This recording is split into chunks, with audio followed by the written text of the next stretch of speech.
Welcome, ladies and gentlemen. This is the Money Down Pod. I am Kayvon and Shawn alongside my guy, Shawn White. You can follow us on Twitter at Money Down Pod. Follow me, Kayvon_sports. Follow Shawn at Dumpster Fire Fan. It is awesome to be back with all of you. Hope everyone had a great holiday, great Christmas, Happy New Year, all of that.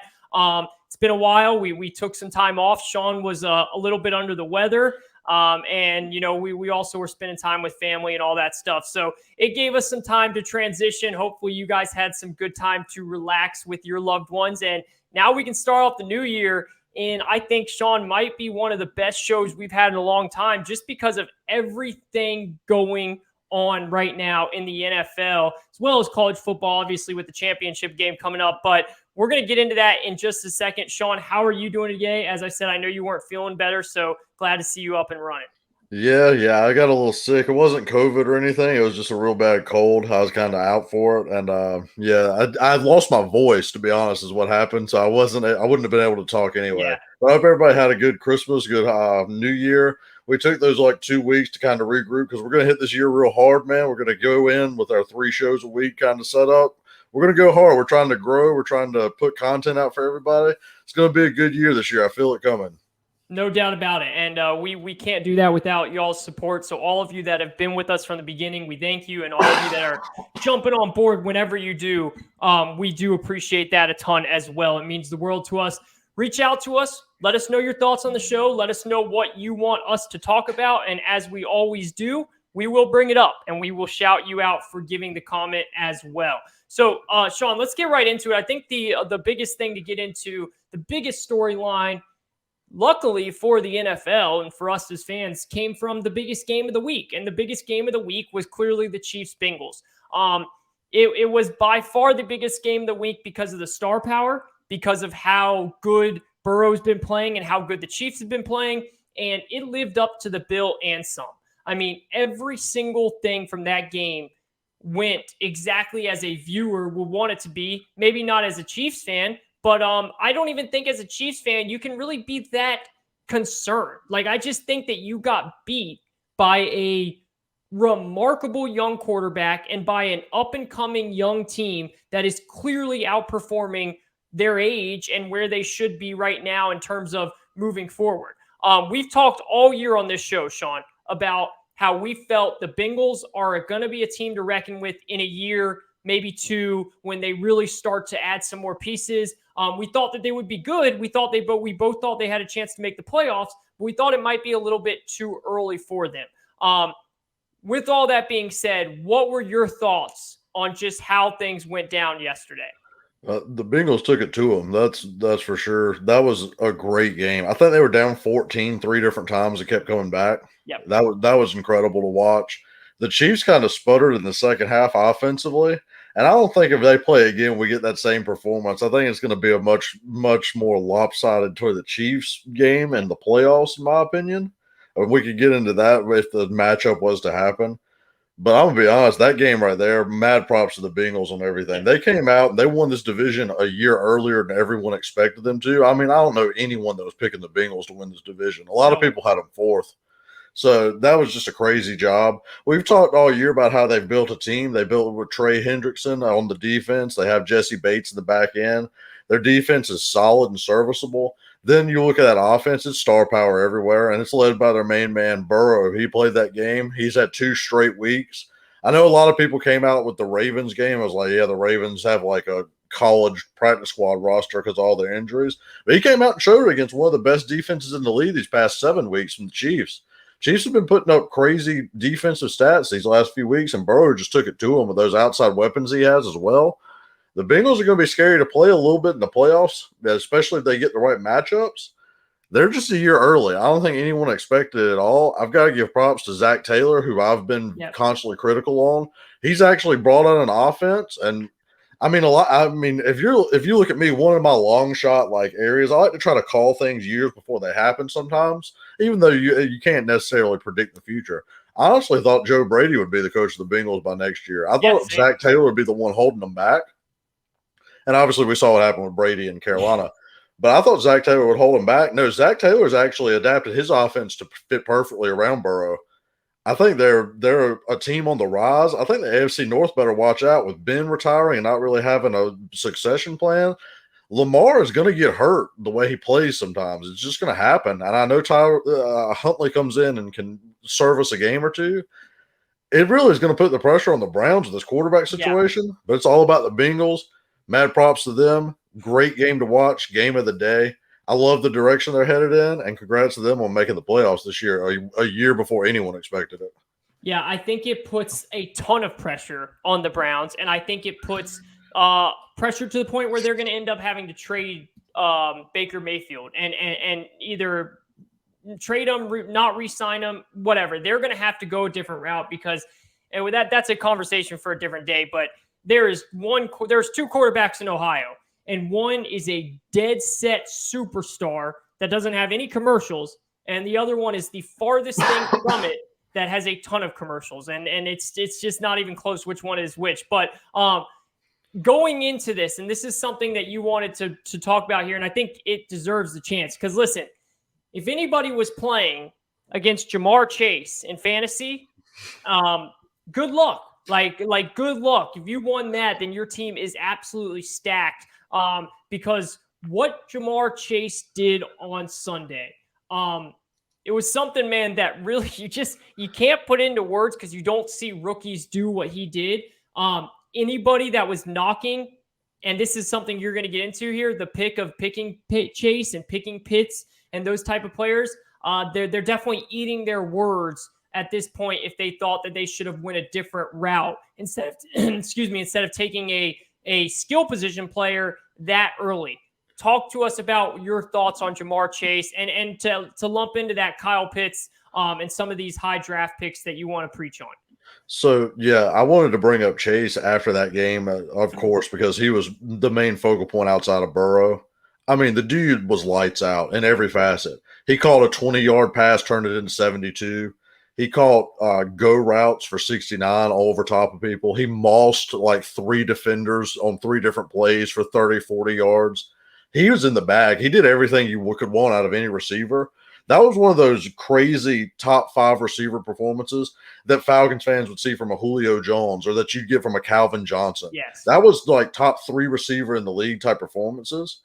And it's not even like the people comparable. The top 2 receivers in the league right now, in my opinion, is probably Devontae Adams and Justin Jefferson. Yeah. They do it completely different.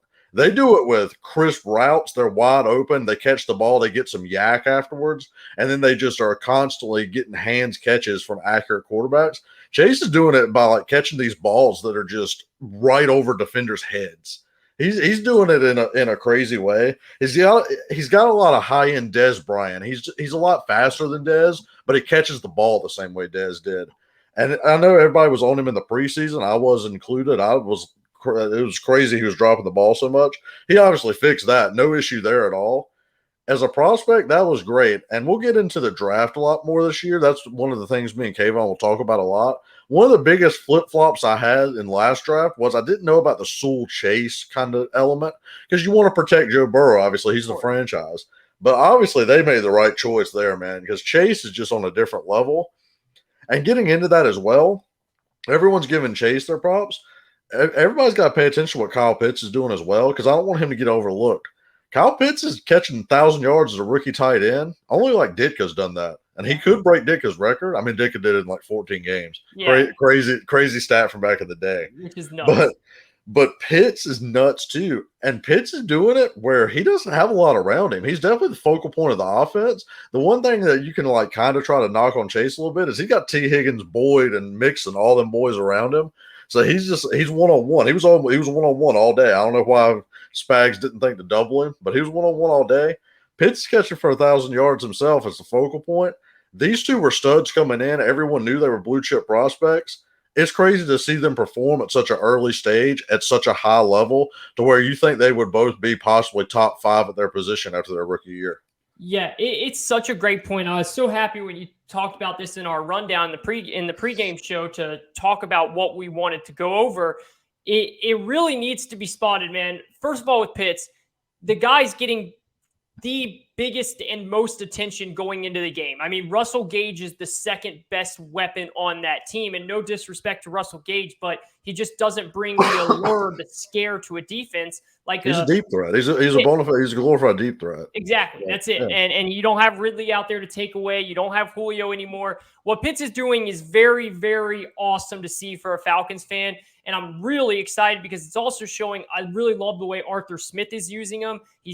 I think there's some things that he could do a little bit better with him, but overall, it's really exciting to see that from him. Your point about Chase, which is crazy about this, man, is that, like you said about dude, last week, T. Higgins went for 150 yards and 2 touchdowns.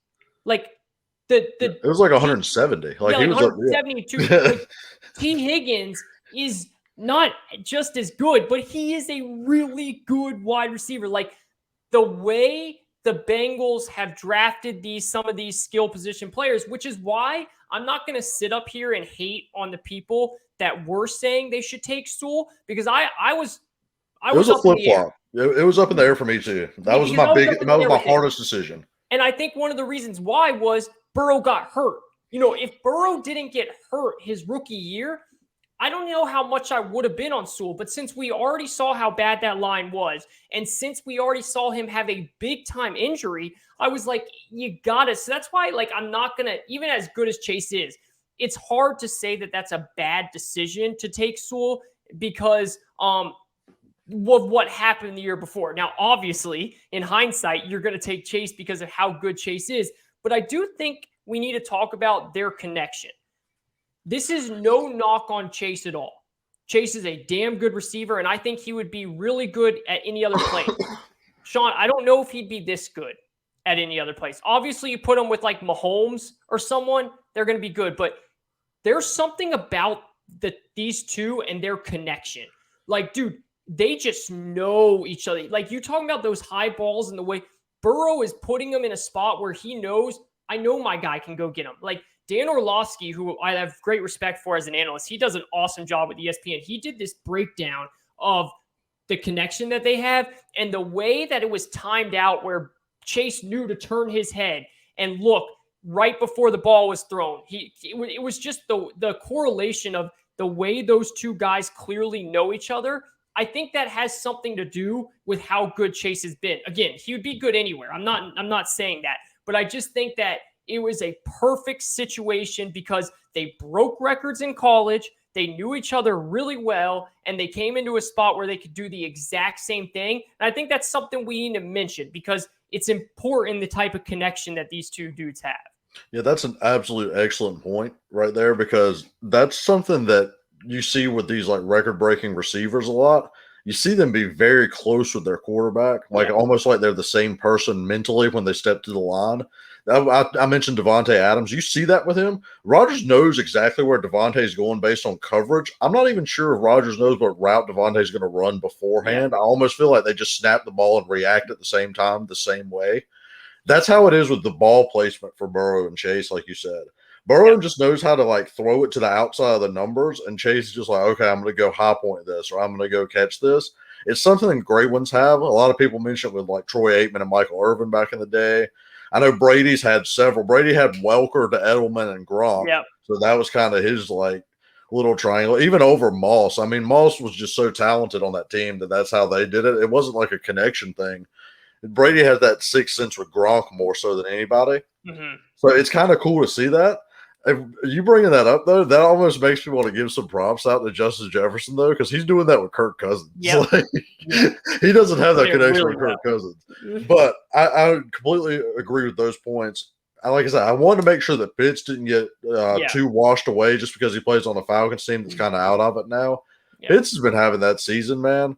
And if the Falcons can get Ridley back, and hopefully his mental health gets to where he feels like playing again, can get out there. If they can get Ridley back next year and draft just a solid number 2 receiver, they have one of the better weapon groups in the league. I mean, get a running back to go with Cordell, obviously. Yeah. But receiver-wise, when you're talking about 2 receivers tight end and then Russell Gage is your 3, that's a solid group right there. Falcons will have some building blocks. So that's something to look out for as you Falcons fans would be out there. Like, I agree.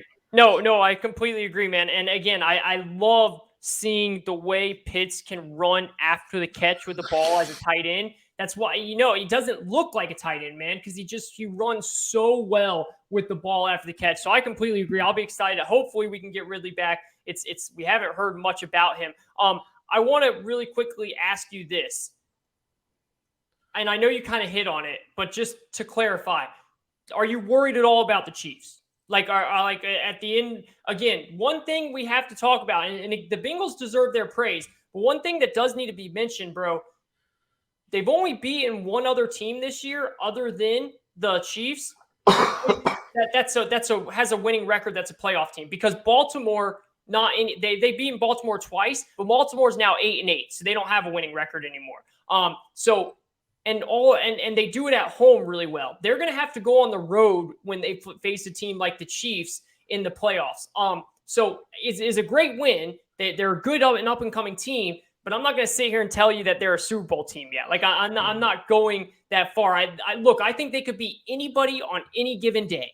They have those type of weapons, and when their defense plays like they did in the second half, they could beat anyone on any given day. And if somehow they had the 1 seed and they were playing in Cincinnati all the way throughout, then maybe I would put some stock on it. I just don't think they're there yet. The Chiefs, though, to me, I'm not worried about it at all. Are you?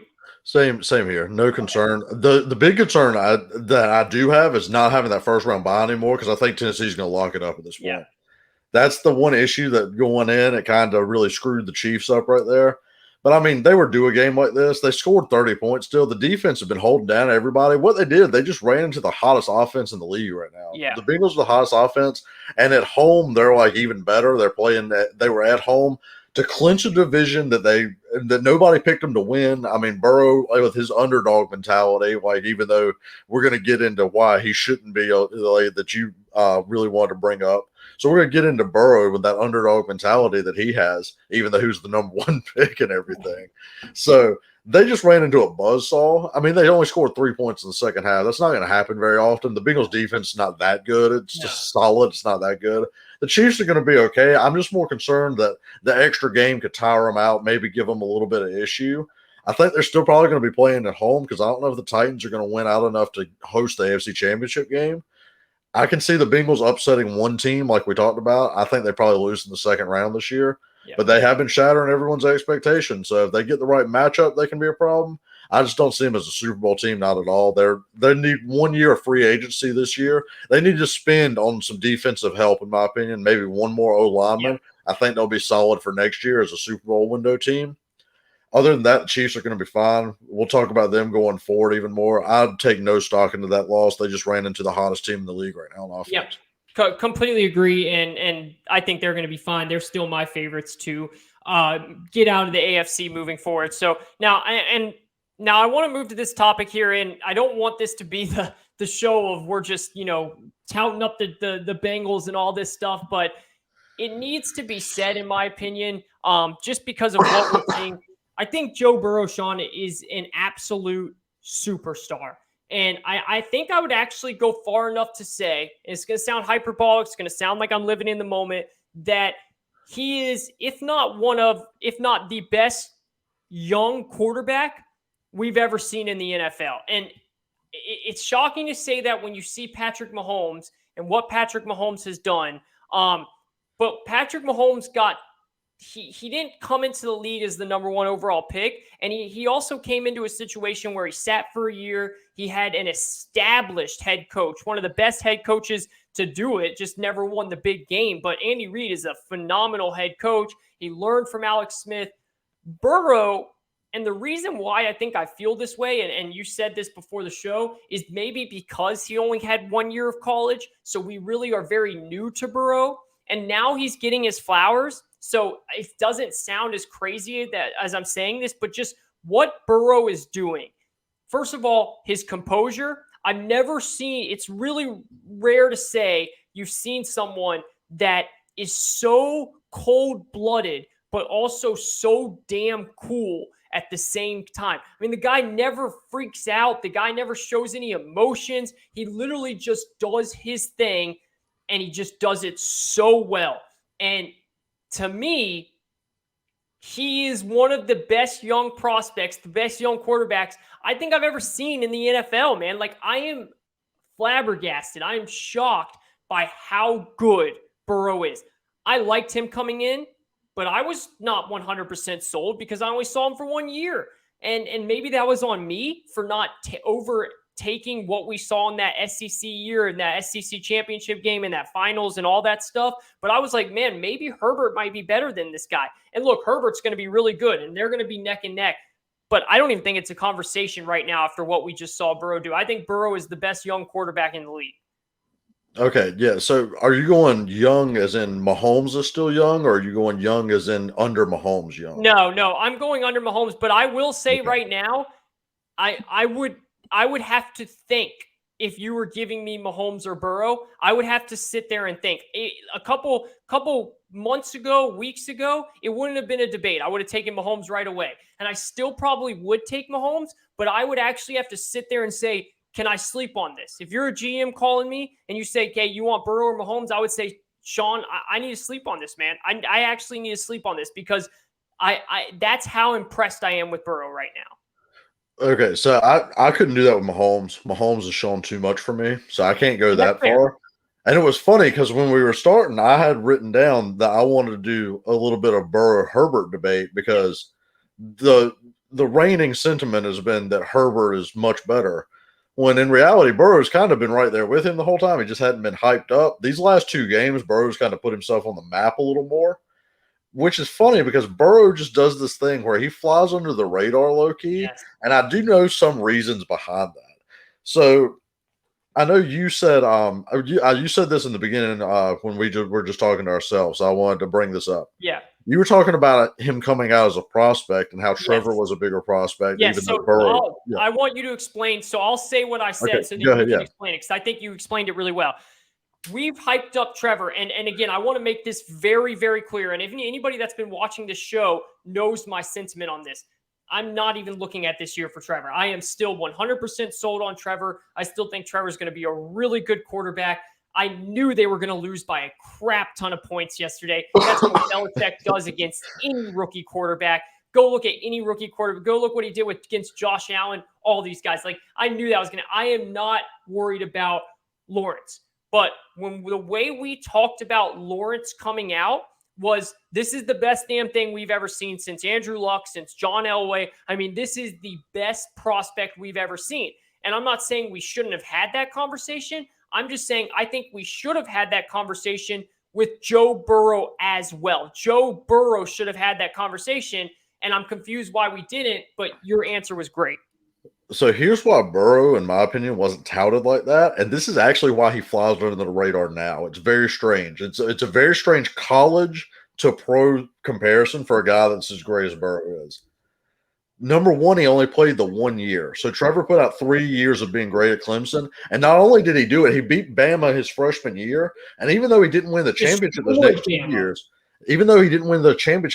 years, he did consistently improve on his game over the 2-year span to the point where I was like, okay, this dude's so legit. He lost 2 games. Yeah. He lost 2 games, yeah. Yeah, but even like mechanically, just looking at him like as a thrower, as a quarterback, he improved each year.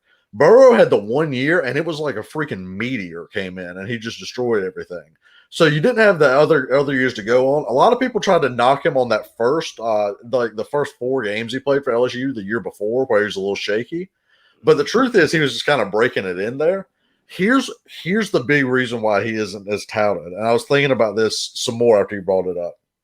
The reason why is he was on LSU's team with like 19 NFL dudes. That's a great point. Nobody's like, oh yeah, he's a good player and everything, but it's like it wasn't like he was carrying those boys. Like they could play.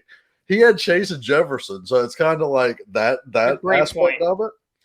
And then the thing that when he came into the league, whereas Trevor has nothing to throw to, Burrow had Boyd and Trevor's number 1 receiver in college. Now he has Chase. So Burrow has all these weapons, and everybody talks about the receiver play, so people still don't give him his credit. That's what it is. He's had such good weapons on the outside that he's not looked at like that when he definitely should be. I can't put him over Mahomes. It's not even a thought in my opinion because Mahomes is just so good.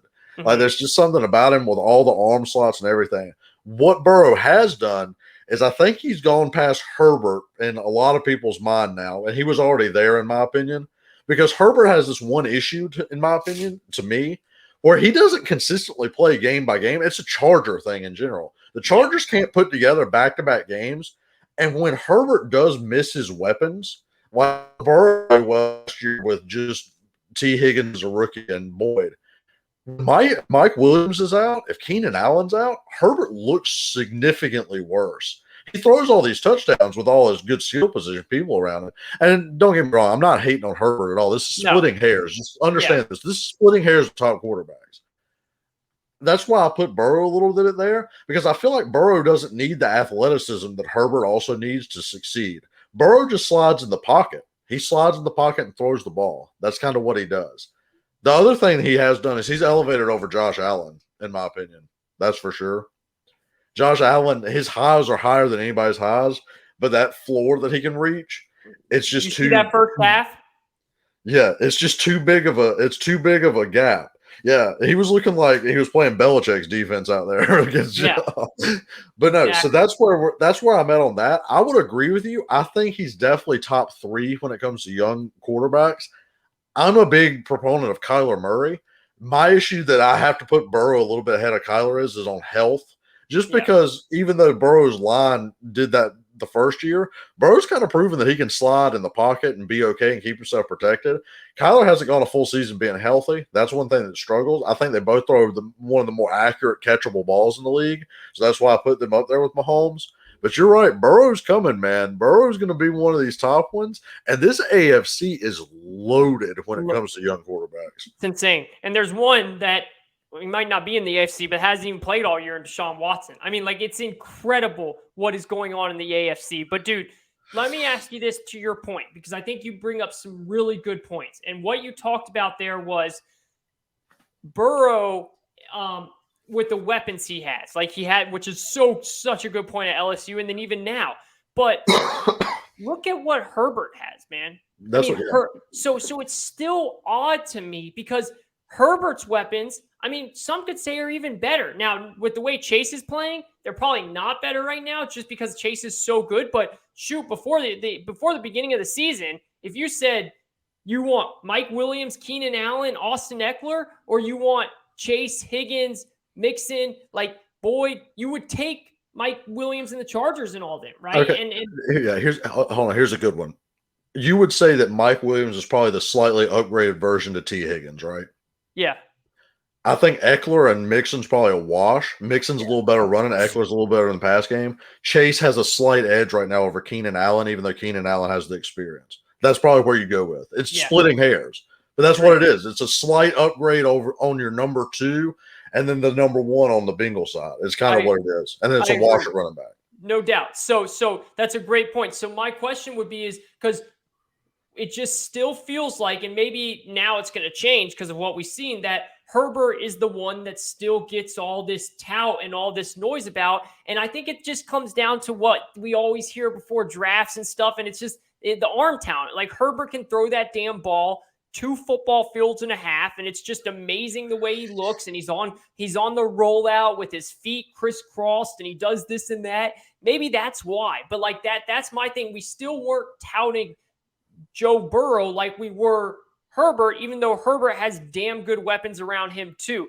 And I just it's just when I'm thinking over and over about it, it's odd to me. And I think it just goes back to Herbert is just his style is like Brady, and I'm not calling him Brady. He's a young Brady. The way Brady looked is the way he looks right now. He's quiet, man. He's not very athletic. Even though he can pick up a couple yards, he's really not very athletic. Like he's a quiet dude. He's extremely cool and composed. He doesn't do anything. When Herbert, even though he's a pretty quiet dude as well, he's so tall in his play, it's more loud, if that makes sense. I think that's the answer. But yeah, what it is I would take Mahomes over Burrow because Mahomes has the arm talent and the arm slots that Herbert has. But Mahomes has shown he can do it when Kelsey and Hill's out. He can do it with less around him. And he does have a little more mobility than Herbert does. So that's just where I would take Mahomes over a Burrow, but Burrow's showing that he can be a killer like Brady in the pocket, like you mentioned. Yeah. Whereas Herbert, I'm telling you, Herbert needs these weapons, man. Yeah, When Mike, like, I didn't think it was going to be a thing. They might actually have to tag and like extend Mike Williams even with his injuries. I don't know if he's going to hit the market. They might have to tag him and pay him a lot of money because I don't know if, unless they believe in the young kid from Tennessee that they've kind of been getting some reps lately, he's going to need him. Like Herbert needs that outside player right now. It's kind of strange to see for such a great quarterback. And again, we're splitting hairs. It sounds like I'm hating on. It sounds like I'm just shitting on Justin Herbert. I'm not. He's a top 5 young quarterback. He's probably in the top 10 in overall quarterbacks right now. It's crazy. It's just Burrow does need his props on that, and that's not like an overreactionary thing. I've been feeling like this for most of the year. I know you're all in on it now. That's just where we're at when it comes to these two quarterbacks. They're going to be a nice duel, like we talked about in that one show that we did a few weeks back. They're going to be a duel between each other because it's possible that the Bengals can come in second a few times like the Chargers could, and they're going to be playing each other a lot these years and years go by. The ones you got to feel bad for is Miami with Tua, to be honest. Yeah, no doubt about that. That's we've had that conversation many times. That's a whole nother conversation. But you're right, man. It really is going to be a Brady, Peyton Manning type battle in the AFC, plus a lot more young quarterbacks that are so good and up and coming. So it's going to be fascinating to watch moving forward. Let's move off this discussion and move into you wanted to move into the Dallas or Let's do the other quarterbacks. Yeah, this is where we're doing quarterbacks because I did just bring up Josh Allen. So this was the conversation I wanted to have because I honestly feel it. I wanted to kind of gauge how you and how the audience too, I'd like to hear from them, are feeling about these 3 quarterbacks in a playoff situation. How are you feeling about Josh Allen being your quarterback Buffalo in the playoffs? Matt Stafford with his picks that he's been throwing. I know he came back and won the game in the 4th, but he put him in the hole to start with. Like he dug his own mistakes. He dug himself out of the hole that he dug himself. Yeah. That's what happened. And then Dak, which is the 3rd one. And I know you wanted to hit hard on Dak, so we'll save him for last. Yeah. Honestly, Josh Allen, little bit scary when it comes to these playoffs. Because I could see Josh Allen raking off 4 wins and playing the best quarterback of anybody and winning the Super Bowl. I could also see Josh Allen coming out, throwing a 4-pick game and losing in the first round. Like it's the variation that you get with Josh Allen. And you saw the game up close and personal. I saw kind of a recap of it. So why don't you go over what happened in that first half? Because honestly, he was looking like Trevor Lawrence against the Patriots defense against the Falcons. So that's kind of how that went. And let's be real. Anybody that hasn't watched the Falcons, which I don't blame you. Some people, if you're not a Falcons fan, why would you? If your team didn't play them, why would you? The Falcons defense is atrocious. And I was even watching the game with Emily yesterday, and she was like, did we change something up? Like, what is going on with this defense? Like, why do we look so good? And honestly, man, if it wasn't for him being able to run, they would have been shut out in the first half. If it wasn't for him to being able to actually run, because they were down in the red zone a couple of times, and we shut the field down completely in the red zone. And the only way he got points is because he was just swarming around, got loose, and ran for 2 touchdowns in the first half. That's the only thing he did well. We did nothing different with the coverage. It was a snow game. He plays in the snow all the time. Our defense is terrible. And we were able to somehow lock up that offense. And it's because Josh Allen was just off, man. He was just – I was watching the game, and I was like, man, we actually might have a chance to win this game because of how bad he looked. And then in the second half, Kyle Pitts tweaked his hamstring a little bit, which he might not even be able to play that last game and go to this week and go for that Dick Oreca, which kind of sucks. But we'll see what happens. But once he was kind of banged up, we weren't really able to do anything from there, and we weren't able to do anything offensively. But that kind of set them up to kind of get moving offensively. But it wasn't Josh Allen that got going, man. It was the run game. Sean McDermott and them decided to come out and let's just pound the ball with Singletary. And Singletary had a phenomenal second half. And he was the one that ran for 2 touchdowns in the second half. And the pass game really didn't get going. So to your question, no, I'm not confident in Josh Allen at all. Like, at all. Now, would I be shocked, like you said, if he took them to the Super Bowl? No, I wouldn't be, because he's that talented. But Shawn, the thing that worries me about Josh Allen is this isn't the first time we've seen this year, man. Like this, he is a roller coaster of a player. After what the season he had last year, I thought he was going to be a consistent star, and he still is a star. He's still a really good player moving forward. But for the amount of pieces that they have, for how good their team is, he shouldn't be making some of these careless mistakes. I mean, 2 of those interceptions that he threw, bro, I don't know what he was looking at. I don't know if maybe our jerseys got blended in with the snow and he just thought he was throwing it away, because 2 of them, there was no receivers around. Like, I didn't understand what he was looking at all. And I think sometimes he gets so caught up in his arm strength and his talent that he makes these mistakes. So I will go out and say this. If they do not consistently, because they found something going right now with their run game. If they don't consistently continue to build that run game in the playoffs and stick to that run game, they will not make the Super Bowl. They will not make a run, because Josh Allen is going to make a mistake at some point. I am not confident in Josh Allen. Now, if you asked me, and I want to hear your answer before I answer mine, who I'm more confident in between Allen, Stafford, and Dak, well, I'll give you that answer in a minute after I hear your thoughts on Allen and then the answer to that question for you. Between the 3, if I'm ranking them right now, for it's probably for a playoff game. For a playoff game, it's probably Allen, then Stafford right behind him, then Dak. Dak's kind of solid, but Dak can be easily overwhelmed. I would go Stafford, Allen, Dak. Oh, you have Stafford ahead. See, yeah. This is where I have it with Stafford. Stafford can get away with, and I'll segue a little bit into that. Stafford can get away with some of this stuff just because McVay's schemes are so good that he's set up perfectly. And then Cooper Kupp's going to be open on about every play. That's really what it comes down to. If they need a play, Cooper Kupp's probably going to be open even if he's doubled. It's insane to watch him route run, and he never gets talked about. He never gets talked about with the top receivers, even though he's having this crazy year. He's insane on these routes, so that kind of gives Stafford the security blanket he has. With Josh Allen, he goes as his accuracy goes, which is something he's had to work on year in and year out. I think it's going to be something he's going to have to work on his whole career. It's almost Big Ben-like. Yeah. Like how Big Ben was. They're both huge. Allen runs straight line a lot more. He does a lot more Cam Newton on the running aspect than Ben did. But they both struggle with accuracy at times. And when Ben would be on, Ben was better than Brady and Manning in certain games because he was just on and there was no stopping him. But then he'd just have these games where he was nowhere near him. That's kind of what I see with Josh Allen. And honestly, you're probably going to compare that to a Mahomes and a Burrow moving forward, where it's like, dude, you're better than both of them in certain games. But when your accuracy wanes, you're throwing like 4 picks and it's and it's terrible. So but in a playoff scenario, I feel confident in Buffalo's team. I feel like he can come out and win the game. It's more of like a 70-30 worry. Whereas Stafford, I'm more concerned he's going to get pick sixed. That's his issue. It's not that he's throwing picks. He's throwing pick sixes. Like he's throwing the defender into the route he's running. And that's where my concern with Stafford is.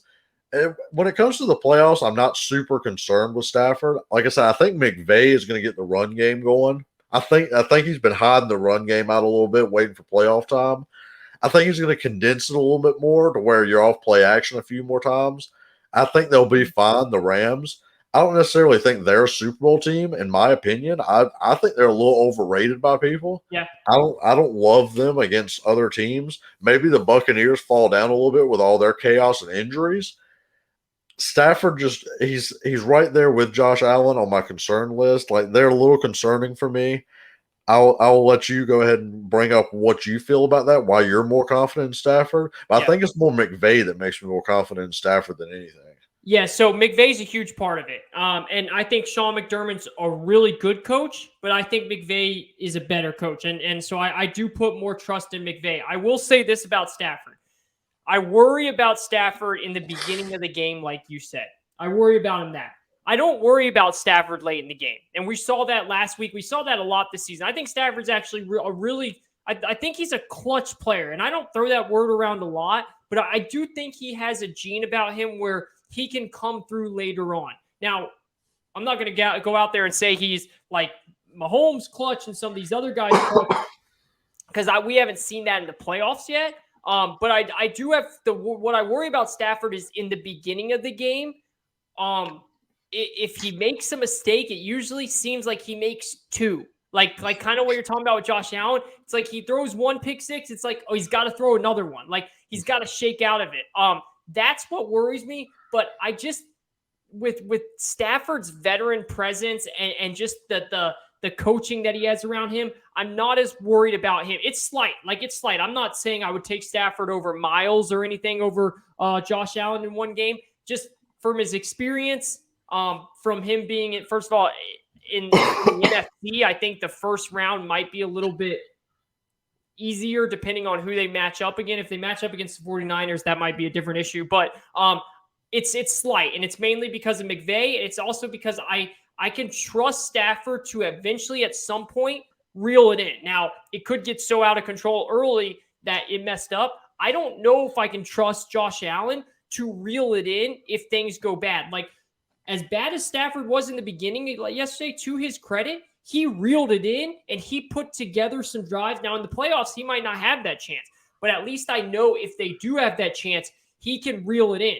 Josh Allen never reeled it in yesterday, and that was a bad defense that they were playing, and he never reeled it in. I tell you, it was the run game that got things going for them. So I just have more faith in Stafford because of his confidence, because of his veteran, him being more a veteran, and the coaching that he'll be able to reel it in. Someone I don't have much faith in is Dak Prescott. Dak Prescott, and this is going to be hot because a lot of Cowboys fans are out there. And I think for a while, people have thought I've been a Dak hater, and I'm not a Dak hater. I think Dak is a good quarterback. I think if you could pick anybody to say, I want my quarterback to speak like that, I think Dak, Trevor, I think some of those guys, the way they handle the media, I think Matt Ryan does it really well, but Dak does it in a way where he's also loud and he commands the room. He's great. When it comes to beating up on lesser teams, give me Dak any day of the week. But, dude, once Dak starts playing against quarterbacks that are of his stature, quarterbacks that he should be just as good, if not better than, with the weapons that he has, something changes, man. He gets overwhelmed. He gets really overwhelmed. The guy has CeeDee Lamb, Amari Cooper, Dalton Schultz has looked awesome this year. He's got two really good running backs, and Kyler Murray looked better than him in every single moment of that game. Shawn, there was not one moment, even when they had that little comeback, where I said, the Cowboys are winning this game. There was not one moment when I felt that way yesterday. And that's the same thing how I felt earlier in the season when they played a couple of these other teams that are better. Dak does really good. And hey, if you can do that, that's awesome. That helps. But he does really, really good. And luckily for Cowboys, they play in a bad division against bad teams.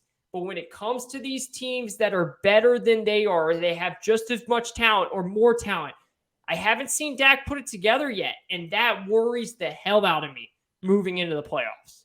Yeah, you ready for this hot take that Cowboys fans aren't going to like? In the next 3 years, Dak Prescott's going to be what Kirk Cousins is. I would not be, first of all, it's a phenomenal take. Second of all, I would not be shocked one way about it. So all the time, I've said it on the show probably 3 different times. I always say Kirk Cousins is dead center. He's the barometer of quarterback play. Yeah. He's gonna win you enough games where you're competitive, but if you ever need him to go win you a game, he's not going to do it. I think that's going to be where Dak is. I think we went a little crazy, and when I say we, I mean the media. I'm not even part of the media, but the media does this, and it's just Cowboy fans being hyperbolic as well because there's so many of them. I know not everyone feels this way. A lot of people were trying to put Dak in this like top 6 quarterback argument when he was putting up all these stats in years like 2 and 3 and stuff like that. Man, he's nowhere near that. He was more to that 10-12 range then. What's going to happen is we're going to have 1 or 2 of these quarterbacks from last year, like the Trey Lance, Trevor Lawrence draft. They're going to pop. They're going to be better. We're going to have one of these quarterbacks from this draft randomly is going to be really good. And then out of the Caleb Williams, CJ Stroud, Bryce Young draft, Whew. 1 to 2 of them are going to be superstars. Once that happens with the young quarterbacks we've already been talking about, Dak's going to be right there at that 14, 15, 16 range, right where Kirk Cousins is. That's where he's going to be in about 3 years, in my opinion. And that's what's going to happen because he struggles to beat better defenses and better teams. Their team's carried by defense this year. I've talked to some of my more sane Cowboy fans. They love their defense. That's what they're hyped about. It's their defense carrying the whole thing. And Dak has enough weapons to where that shouldn't be the case, in my opinion. But it is. They're a defensive football team. He doesn't have the it factor to go over the top of someone. He's kind of got to have everything flowing in his thing. And nobody wants to like really just shit on teams like that. No. I mean, look at that division, man. Look at that division. Awful. The Giants haven't been good since Eli won the Super Bowl. They can't get anything right. They're keeping Joe Judge around. I don't know why. They're keeping him around. They're keeping him and Daniel Jones possibly. Really? That's what we're doing? The Washington football team thought freaking Ryan Fitzpatrick was going to save them this year. What are you doing? And then the Eagles, they're solid and like they have these ebbs and flows, but they're always due like 1 out of every 3 years to be dysfunctional. Right now, man. I'm not talking about this week, but if the Cowboys and the Eagles faced off in the playoffs, I'm not sure that I wouldn't take the Eagles, bro. Like, listen, the Eagles, they're not going to do anything big, but they have this identity about them at least where I know they're going to play tough-nosed football and they're going to run the ball really well. Now, I can't trust Jalen Hurts to win me a playoff game. I'm not going to go as far to say that Dak Prescott's as bad as Hurts because that's the type of team that Dak would look really good against, right? Like a decent to mediocre to average Philly team. That's what Dak does. He looks decent against those teams. So I'm not going to go and say, but I wouldn't be shocked. Like, I would have to seriously look and say, man, the Eagles might be able to win that game. There's nothing to me that makes me say this Dallas team with Dak, the defense is the only thing that pops for me. And that should be bad, bro. That should not be the case when you have CeeDee Lamb, who I know we're talking about these guys like Jamar Chase and Jefferson. Bro, CeeDee Lamb's a hell of a receiver. The way that dude runs routes, the way that dude can get yards after catch, that dude is a hell of a receiver. Amari Cooper's a 7-time Pro Bowler. I mean, the 13-3 season, that was because Ezekiel Elliott had one of the best rookie running back seasons we've ever seen. He was putting up numbers as a rookie that we've never seen before. Like, I just can't sit here and say and point to anything other than that defense and say, man, that team is legit. Yeah, and here's the thing with the defense. That's why I couldn't take Philly over them because that's the exact type of team that if they played in the playoffs in the first round, Dak's going to put up 42 points. Yeah. And everyone's going to be all over Dak again because what would happen is they would commit to stopping the run to start with, and then Jalen Hurts would make some mistakes against that great Cowboys defense. They'd give Dak some short fields, and he'd put up all these points and throw for like 4 touchdowns off short fields. And then the next week, they'd go into Green Bay, and they roll them. Green Bay would roll Dallas out of it. That's what would happen because that's how the season goes. That's why they were always 8-8, 9-7 with Tony Romo. That's why they are with Dak as well. It's something about the Cowboy quarterbacks not getting over the hump, and that's just the way those two are. They're massive stat players. They're not the worst. They're above average. They're just above average players. But then when they get into these big clutch time situation games, they just can't get it over the hump. You're right. Out of those 3 we were talking about, he's the one I trust the least to win a big playoff game, because he doesn't step up against big-time teams in the regular season. And you've got to prove stuff to me before I can go along with it. So that's where I'm at with that. I'm glad we brought that topic up. One thing I do want to bring up now, since we were talking about the Cowboys defense, is Trayvon Diggs has all these interceptions, and everyone loves to talk about the interceptions. And I know you were heated about this, and we didn't get to do a show, so I definitely wanted to give you a chance to get on the mic and tell your feelings on it. Trayvon Diggs obviously made the Pro Bowl. It's a fan-voted thing, so I'm curious to see what the all-pro list is because that's where I'm going to judge this really hard. Diggs has these stats. It's the interceptions. He has like 11, I believe, on the season, 11 or 12. Yeah. But then they have the 23 pass breakups, and don't get me started on that because the pass breakups are actually the interceptions count as a pass breakup. If you didn't know that, so he actually has 11 interceptions and like 12 pass breakups. Yeah, but it counts as 23. So it looks like he's just doing this gaudy stuff. So the thing with Diggs is you got the interception quality. He's given up 1,000 yards in coverage, which is bad. Like, it's terrible. It's most terrible. mid-tier CBs don't give up that much. It's because he gambles so much. Whereas your guy, AJ Terrell, literally locks up people on an island. So I want to give you the floor, how you felt about that Pro Bowl vote. Again, that's a fan vote. I want to see the All-Pro because I don't think he should get snubbed All-Pro-wise. But I just wanted to hear your opinion on it, and I'll give you the floor on that. Yeah, no, this actually got me really pissed off. And I usually don't get mad at these type of things because it's a fan vote, but it really hurt me for Terrell, man, because Terrell has had one of the most amazing quarterback seasons I've seen for a team that has been really bad on defense. And it's all because of the interceptions. Like, for people that don't watch football and understand football, it is not a good thing. Like, let me get this through people's head. It is not a good thing if the opposing quarterback continues to throw the way of the cornerback. If the opposing quarterback continues to throw at your cornerback, that means that he feels he has a matchup advantage. Like, we have heard guys, really good quarterbacks throughout their entire career say, I don't even look at that side of the field. When Richard Jefferson used to be at the top of his game, we would hear people literally say, I don't even look at his side of the field because I know he's got that locked down. AJ Terrell barely gets thrown to because no one wants to throw it that way. And when they do, he shuts it down. Also, I want to say this.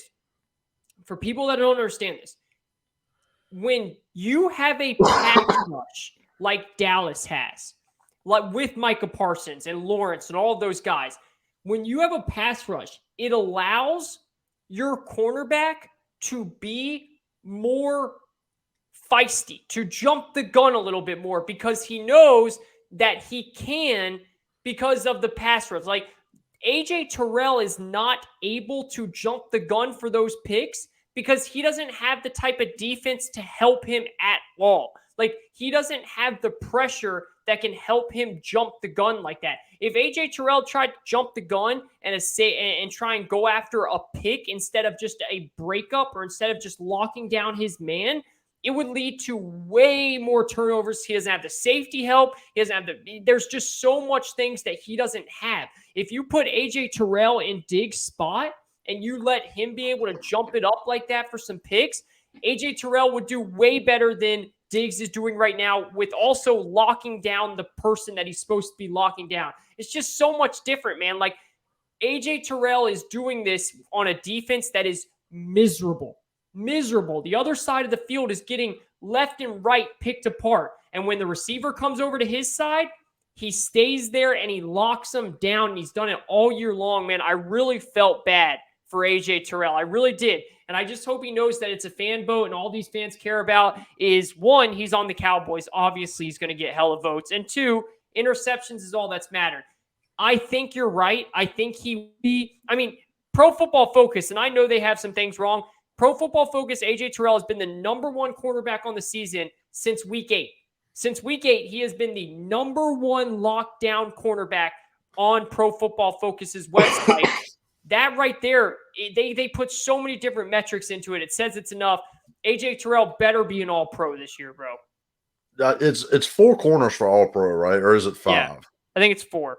Okay. It's the 2 deep, like there's the first team or second team. So if the 4 corners don't consist with at least 3 of them being Ramsey, Terrell, and J.C. Jackson, then that's probably the wrong vote. Yeah. Like, if we're being honest. Agreed. Those 3 should definitely be up there. If you want to talk Pro Bowl, we can get a little – we can mix it up a little bit. Everybody was having fun trying to say, oh, Terrell didn't deserve it. He plays a lot of zone. I'm pretty sure Diggs plays like 1% less zone than Terrell does, which is the funny thing. Mm-hmm. And who's the 4th corner I'm playing on? Was it Darius Slay? Is he the 4th corner? I think Pro it was Bowl? Darius Slay. Because I'm pretty sure he's in zone 77% of the time. Yeah. And it's just, dude, it all comes down to just him being on the Cowboys and having the interceptions. I'm telling you. So I understood on the NFC side, if we're doing Pro Bowl voting, where we don't have the AFC people to worry about as well, I understand having Ramsey in there because Ramsey's probably the best corner in the league. That's, in my opinion, would be the case. He plays in the slot, either side, outside, and locks up the number one receiver basically every week. Yeah. I understand actually having Lattimore on the NFC side because Lattimore plays man coverage on the best player every week as well. He does, and I respect that. I give him that. I actually understand having Diggs on the Pro Bowl vote. He's put out enough interceptions. Yeah. It's the fact that Terrell didn't get in over that, though, is probably the thing that gets people most heated. So, yeah, I want to see these all pros because, like I said, if Ramsey, J.C. Jackson, and Terrell aren't on the all pro, then I don't know what film they're watching on that. Because those three lock up receivers every week. They're number one shutdown corners that rarely ever get beat, and when ever it doesn't happen often. So that's one thing I wanted to see. I definitely wanted to hear your opinion on it because I know you were heated about it. Pro Bowl snubs don't really get me too worked up, but that one definitely deserved being brought up because that was a big time snub. Again, agreed. Usually, it really does not matter to me much because it's a fan vote, and I get it. And like you said, I'm not saying that Diggs doesn't deserve to be on it, but I really just don't think he's that good of a quarterback. I think he's just a really good ball hawk. Like he's helping the team out in terms of turnovers, but he's also really hurting the team by the way he gets beat on a daily, nightly game. Terrell is helping the team every single step of the way because he's literally locking down a receiver every single game. It's just it's unfair. It's completely unfair. But that's all I have to say on it. We can move on. I want to talk about Pro Bowl snubs. Where my boy Logan Cook for punter get in there? Come on now. We punt more than anybody, the Jags, and he's leading in net yards. Get my guy in the Pro Bowl. You heard it here first, Logan. That came from my boy Shawn. All right, let's end on anything else. Can we end on the AB? We can end on AB. That's good. Let's go with that. Yeah. So this last thing, this is the Money Down Pod. Kayvon Izami, Shawn White here. Last thing, and then we will get out of here. I wanted to end on the Antonio Brown talk. Look, this isn't a fun discussion for anyone here, but when something like that happens, which, by the way, and I'm sure everyone will agree with this, something no one's ever seen before. Like, I'm talking about even if you've played football at the high school level, I don't think you've ever seen this happen before. I don't think you've ever seen this happen at any level. A man in the middle of the game, not only does he just quote, I mean, we've seen players like walk off, like pissed off. No, but not the way he did. Like this man takes off everything. He has to be shirtless, of course. Not only does he walk off, he does it in a way where it looks like he's a streaker. You know, it looks like he's like just someone that hopped the stadium and is just streaking. He's waving his hands in the air and all that stuff. So the way this happened, I want to say this, and this is going to sound, it might come off kind of harsh here. So I want to watch my words, and look, right now we live in a society that I actually think has been really good in terms of making aware of mental health. And I actually think that we've done a lot better as a society. And I think we're becoming more understanding of it, more compassionate. I think we are learning that it's okay if you have mental health issues and that we're okay with understanding our friends have it, understanding if we have it. And that's much better because it used to be like, what's wrong with you? And that was always an issue. So I think we are getting better. I think we still have miles to go as a society, but I do think we're getting better. And I do think that if Antonio Brown does have an issue, a mental health issue, I hope he gets help. I really, really do. And he might have an issue. But I also think that we need to understand as a society to understand how we can decipher when we need to talk about this being an issue and when we need to understand that we're just using this as an excuse now. I mean, Shawn, at some point, bro, if we keep seeing the same thing happen over and over, at some point we can't just keep saying this guy needs help. How about we just stop putting him in the same situation to where we have to keep saying this again? Like, how about the guy's just a freaking lunatic, dude? Like, I'm serious. I think the guy is just absolutely off his rocker, and I think he just doesn't care. Like, there's a difference from okay, he needs help and he probably does, and I hope he gets that help, to also saying maybe he just doesn't want to get help, bro. Maybe he's actually just doesn't care and he's just not a good person. Like, he doesn't treat people well. He keeps doing these things over and over. And if at some point we know this is going to happen, then just let the dude be. Stop putting him on football teams and just let him be himself and be the person, the asshole that he wants to be. Like, I'm done with it, man. I'm tired of seeing him. I don't care that he's a good football player. I don't want to see him in the NFL anymore. He would do wonders as the Falcons. He would help the Falcons by 90,000 miles. I don't want him on my team. I do not want him anywhere near my team. I don't want to see him on any other team. I'm done with it. Yeah, I think he's out of the league for sure. Like, I don't see him getting another shot. And I mean, we always have to put the statement out. Of course, I care about mental health of everyone and everything. So I'm not really going to get into that conversation. Like, you said it exactly how it needed to be said. That was perfect. Yeah. I'm kind of going to make one quick comparison, and then I just wanted to have a quick football discussion about what's going to happen now with him being off the team. So, number one, I think the perfect off your rocker type mental health discussion comparison would be Dennis Rodman. Both have GOAT level status athletes, Jordan, Brady, that stood up for these people with the way they do it.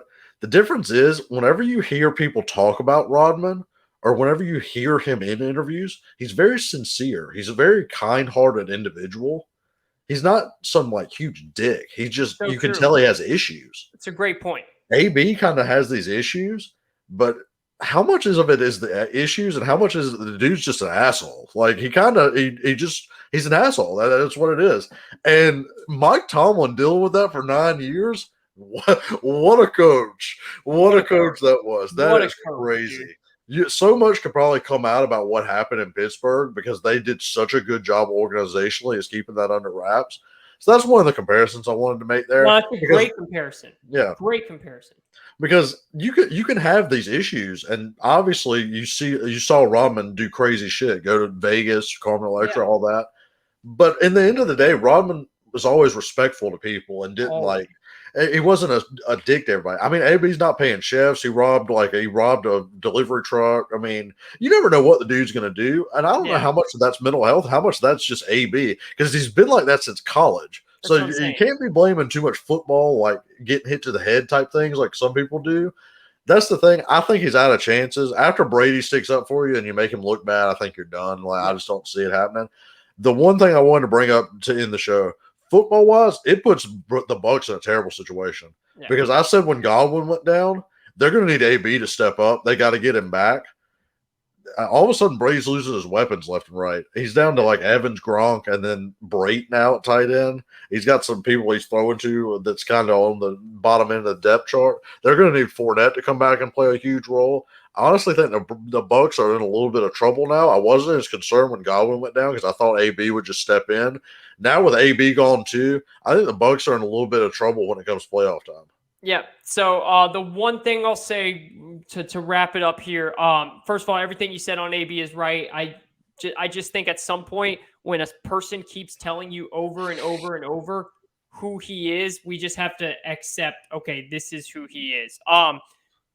But with all that being said, with the Bucs, I'm going to be the idiot that does this. I think the Bucs, I don't think they have it this year, man. And the reason I say I'm going to be the idiot because I hate doing this to guys like LeBron and Nick Saban and Belichick and Brady. You never want to do it to these guys. But and the one person that I think should do it this year, has had struggles in the championship game, and that's Rodgers. That's why I'm not 100% confident saying this. Like, if somehow they do make it to that championship game, I would not be confident in Rodgers being able to beat Brady, but I just think at some point, Brady has always been pretty lucky when it comes to injuries, and I think this is the year where it's just not there for him.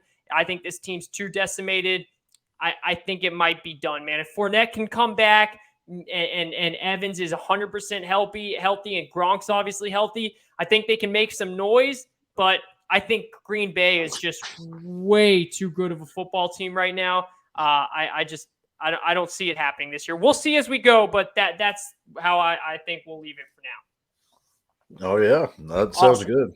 Good stuff, man. All right. This is the Money Down Pod. I'm Kayvon Izami. That is Shawn White. Thank you guys. Follow us on Twitter at Money Down Pod. Please go and give us a 5-star review. Let us know your thoughts. Let us know your comments. What do you think about the Bengals? What do you think about Joe Burrow? Where do you rate him against the young quarterbacks, against all the quarterbacks in the NFL? We want to hear from you. We will shout out your comments. Let us know. Thank you for tuning in. We will be back to talk about the college football championship game we've got coming up here later this week, where we'll dive into that, and then we'll break down the games of Week 18 to finish off the NFL season later in the week as well. So thank you for tuning in. That is Shawn White. I'm Kayvon Izami. Follow us on Twitter at Money Down Pod.